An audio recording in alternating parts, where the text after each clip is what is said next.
మాట్లాడుతూ తాను తప్పకుండా ఎమ్మెల్యేగా గెలిచి ప్రజలకు సేవ చేస్తానని అన్నారు. కొండా దంపతుల రాజకీయ ప్రస్థానం పరకాల నుంచే ప్రారంభమైందని, తన రాజకీయ ప్రయాణం కూడా ఇక్కడి నుంచే మొదలవుతుందని తెలిపారు.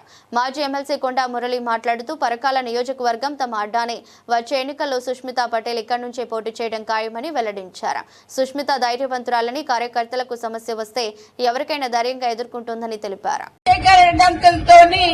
జెండా వందనం చేపించింది కొండా దంపతులు.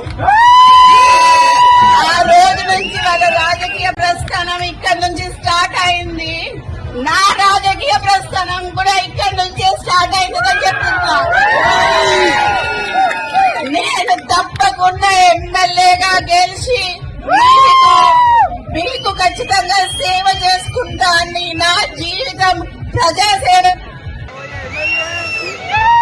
మరి బాగో చూసుకుంటది, నాకన్నా ధైర్యవంతురాలు